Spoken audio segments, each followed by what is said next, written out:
Hello বন্ধুগণ, আমি সাধনা নতুন একটা ঝাঁকানাকা রেসিপিটা তোমাদের সবাইকে স্বাগত জানাই।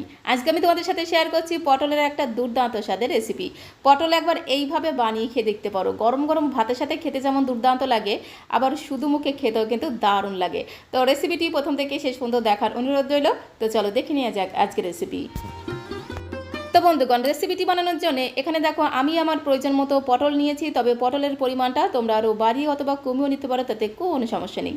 পটলের যে পাতলা সবুজ লেয়ারটা আছে সেটাকে খুব সুন্দর করে একদম ঝাঁকানাকা করে এইভাবে একটু ঘষে ঘষে তুলে নিতে হবে। আমি তো একটা চা ছাঁকনি নিয়েছি, চা ছাঁকনির পেছনটাকে দিয়ে এইভাবে একটু ঘষে ঘষে সমস্ত সবুজ লেয়ারটাকে তুলে নেব।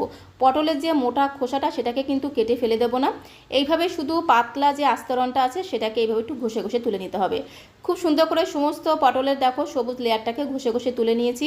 তো তারপরে পটলগুলোকে একটু বেশি বেশি করে জল দিয়ে দুই একবার একটু ধুয়ে নেব। তো এখানে দেখো একটা গামলার মধ্যে বেশ অনেকটা পরিমাণে জল নিয়েছি, জলের মধ্যে জাস্ট দুইবার আমি জল পাল্টে পাল্টে পটলগুলোকে ধুয়ে নেব।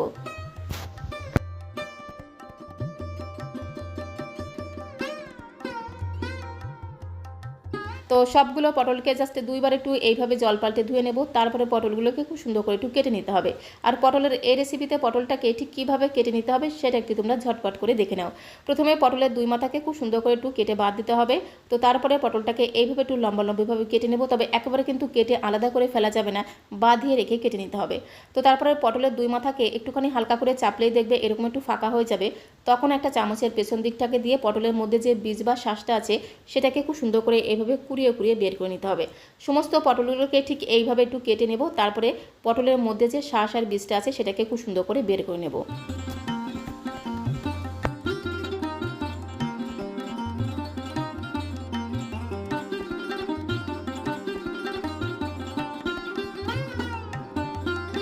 তো সমস্ত পটলের মধ্যে থেকে দেখো খুব সুন্দর করে সমস্ত বীজ আর শ্বাসটাকে বের করে নিয়েছি। দেখো কতটা বীজ আর শ্বাস বেরিয়েছে। এটা দিয়ে কিন্তু দারুণ একটা রেসিপি তৈরি হবে, আর এটা দিয়ে রেসিপিটা বানালে খেতে কিন্তু দারুণ লাগবে।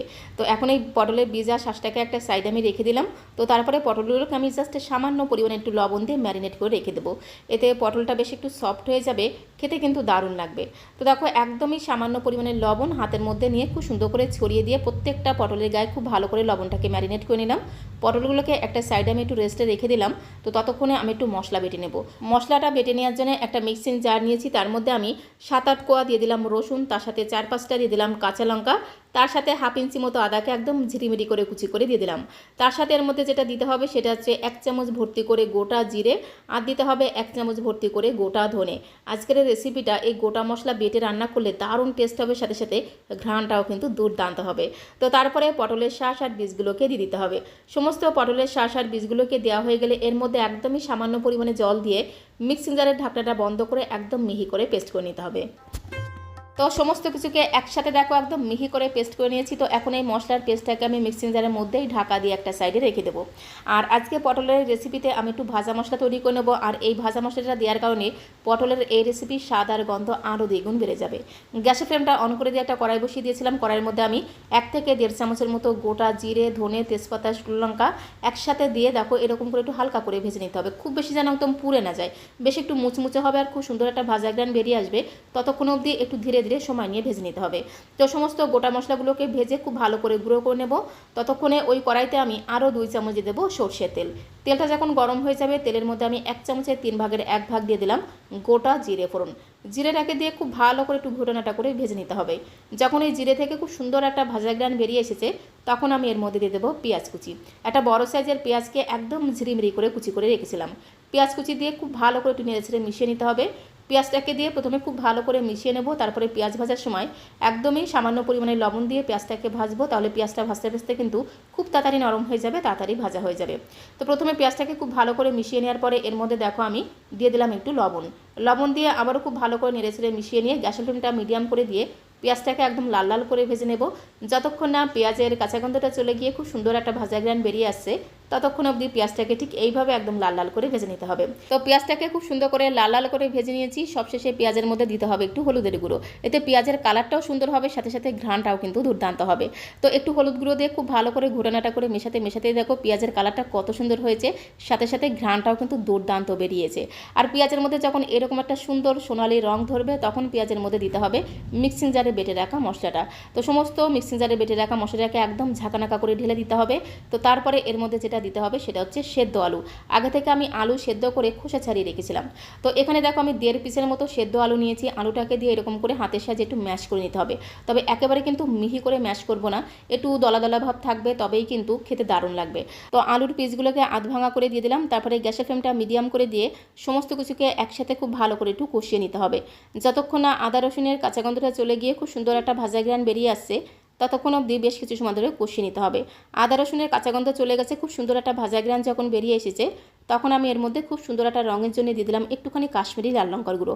এই কাশ্মীরি লাল লঙ্কাতে কোনো রকম ঝাল হবে না, খুব সুন্দর একটা রঙ হবে।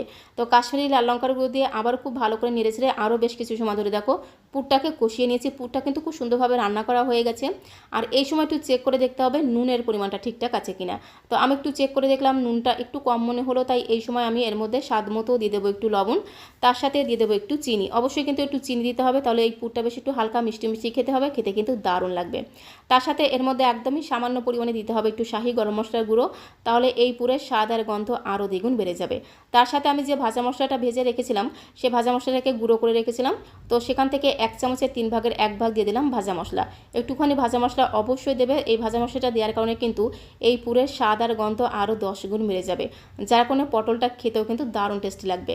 সমস্ত গুঁড়ো মশলাগুলোকে দিয়ে মিনিটখানেক সময় ধরে খুব ভালো করে ঘোটানাটা করে মিশিয়ে নিয়ে গ্যাসের ফ্লেমটা বন্ধ করে দেবো। তো গ্যাসের ফ্লেমটা বন্ধ করে দিয়েছি। স্বাদে গন্ধে ভরপুর দারুণ টেস্টি আলু পটলের পুরটা কিন্তু একদমই রেডি হয়ে গেছে। তো এখন একটা প্লেটের মধ্যে নামিয়ে পুরটাকে খুব সুন্দর করে ঠান্ডা করে নিতে হবে। পুরটাকে খুব সুন্দর করে ঠান্ডা করে নিয়ে তারপরে আমি পটলের মধ্যে খুব সুন্দর করে ভরে নেব। তো পুরটাকে দেখো খুব সুন্দর করে আমি ঠান্ডা করে নিয়েছি। এইভাবে পুরটাকে প্রথমে খুব ভালো করে ঠান্ডা করে নিতে হবে, তারপরে পটলের মধ্যে ভরতে সুবিধা হবে। আর এদিকে দেখো পটলগুলোকে আমি সামান্য পরিমাণে লবণ মেখে 5-7 মিনিটের জন্য একটু রেস্টে রেখে দিয়েছিলাম, যার কারণে পটলগুলো বেশ সফট হয়ে গেছে, যার কারণে পটলটা খুব সুন্দরভাবে কিন্তু ভাজা হয়ে যাবে, সাথে সাথে খেতেও কিন্তু দারুণ লাগবে। তো এখন এই পুরটাকে খুব সুন্দর করে আমি পটলের মধ্যে ভরে নেব। পটলের 2 মাথাকে হালকা করে একটু এইভাবে চাপলেই দেখবে একটু বেশ ফাঁকা হয়ে যাবে, তখন পুরটাকে খুব সুন্দর করে ভরে নিতে হবে। তো বন্ধুগণ, আজকে আমি তোমাদের সাথে শেয়ার করছি পটলের পুর ভরা রেসিপি। এই পদ্ধতিতে তোমরা একবার পটলের মধ্যে পুর ভরে ভাজা খেয়ে দেখতে পারো। গরম গরম ভাতের সাথে খেতে যেমন দুর্দান্ত লাগে, আবার শুধু মুখে খেতেও কিন্তু দারুণ লাগে। একবার বানিয়ে খেলে এর স্বাদ মুখে লেগে থাকবে। একে একে সবগুলো পটলের মধ্যে দেখো খুব সুন্দরভাবে আমি পুরটাকে ভরে নিয়েছি। তবে তোমরা চাইলে কিন্তু এই পুর ভরা পটলগুলোকে একটু বেসনের ব্যাটারে ডুবিয়েও ভাজতে পারো। তবে আমি বেসনের ব্যাটারের মধ্যে ডুবাবো না, সরাসরি পটলগুলোকে গরম তেলের মধ্যে ভেজে নেব। তো তার জন্য দেখো গ্যাসের ফ্লেমটা অন করে দিয়ে একটা ননস্টিকের প্যান বসিয়ে দিয়েছি। প্যানটা একটু গরম হয়ে গেলে জাস্ট 2 থেকে 3 চামচের মতো দিয়ে দিলাম একটু সাদা তেল। আজকের পটলগুলো আমি সাদা তেলে ভাজছি, তবে তোমরা চাইলে কিন্তু সর্ষের তেলেও ভাজতে পারো, তাতে কোনো সমস্যা নেই। তেলটা খুব ভালো মতো গরম হয়ে গেলে খুব সুন্দর করে নেড়েচেড়ে প্যানের গায়ে ছড়িয়ে দিতে হবে। তো তারপরে একে একে সমস্ত পুর ভরা পটলগুলোকে গরম তেলের মধ্যে দিয়ে দিতে হবে। আর গ্যাসের ফ্লেমটা কিন্তু বাড়ানো যাবে না, গ্যাসের ফ্লেমটা মিডিয়াম টু লোতে রেখে পটলগুলোকে ভাজতে হবে। তো দেখো একে একে সমস্ত পুর ভরা পটলগুলোকে গরম তেলের মধ্যে দিয়ে একটু ধামাচাপা দিয়ে রাখতে হবে, মানে ঢাকনাটা বন্ধ করে গ্যাসের ফ্লেমটা মিডিয়াম টু লোতে রেখে বেশ কিছু সময় ধরে ঢাকা দিয়ে দিয়ে পটলগুলোকে ভাজতে হবে। তাহলে দেখবে পটলগুলো খুব সুন্দর সফট হয়ে যাবে, খেতেও কিন্তু দারুণ লাগবে। যখন পটলের একটা পিঠ একটু ভাজা হয়ে যাবে তখন উল্টে দিয়ে বাকি পিঠটাকেও ঢাকা দিয়ে দিয়ে ভেজে নেব। এইভাবে ঢাকা দিয়ে দিয়ে বেশ কিছু সময় ধরে পটলগুলোকে ভাজতে হবে। তো বন্ধুগণ, পটলের একঘেয়েমি রেসিপি ছেড়ে এই পদ্ধতিতে একবার পটলের মধ্যে পুর ভরে ভাজা খেয়ে দেখতে পারো। গরম গরম ভাতের সাথে খেতে জাস্ট দুর্দান্ত লাগে। যারা পটল খেতে একদমই পছন্দ করে না, এইভাবে পটল রান্না করে দিলে তারাও দেখবে চেয়ে চেয়ে খাবে। যেহেতু পটলের মধ্যে পুর ভরা আছে, বাড়ির ছোট থেকে বড় সবাই দেখবে একদম আঙুল চেটে পুটে খেয়ে নেবে। তো এপিট ওপিট উল্টে পাল্টে একটু ধীরে ধীরে সময় নিয়ে পটলগুলোকে উল্টে পাল্টে ঢাকা দিয়ে দিয়ে এইভাবে বেশ কিছু সময় ধরে ভেজে নিতে হবে। আর এইরকম করে একটু লাল লাল করে ভেজে নিতে হবে। পটল যদি এরকম একটু লাল লাল করে ভেজে নেওয়া হয়, খুব সুন্দর টেস্ট হয়, সাথে সাথে ঘ্রাণটাও কিন্তু দুর্দান্ত হয়। মানে পটল ভাজা ঘ্রাণেই কিন্তু থালার সব টুকু ভাতে নিমেষেই খাওয়া হয়ে যায়। তো গ্যাসের ফ্লেমটা মিডিয়াম টু লোতে রেখে ঢাকা দিয়ে দিয়ে বেশ কিছু সময় ধরে দেখো পটলগুলোকে লাল লাল করে ভেজে নিলাম। আর পটলগুলোকে অবশ্যই কিন্তু এরকম করে একটু লাল লাল করে ভেজে নেবে, তাহলে খেতে কিন্তু দারুণ লাগবে। গ্যাসের ফ্লেমটা বন্ধ করে দিয়ে এখন সমস্ত পটলগুলোকে একটা প্লেটের মধ্যে আমি সাজিয়ে নেব।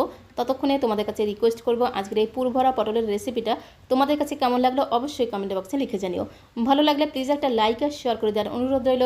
আর নতুন বন্ধু হয়ে থাকলে চ্যানেলটিকে সাবস্ক্রাইব করে দিয়ে পাশে থাকার অনুরোধ রইল। তাহলে যখন এরকম সুন্দর সুন্দর নতুন নতুন রেসিপি আপলোড করব, সঙ্গে সঙ্গে নোটিফিকেশন আগে তোমার কাছে পৌঁছে যাবে। রেসিপিটি ভালো লাগলে একবার হলো বাড়িতে ট্রাই করে দেখতে পারো, আশা করি তোমাদেরও ভীষণ ভীষণ ভালো লাগবে। তো আজকের মতো এই পর্যন্ত, সবাইকে অসংখ্য ধন্যবাদ।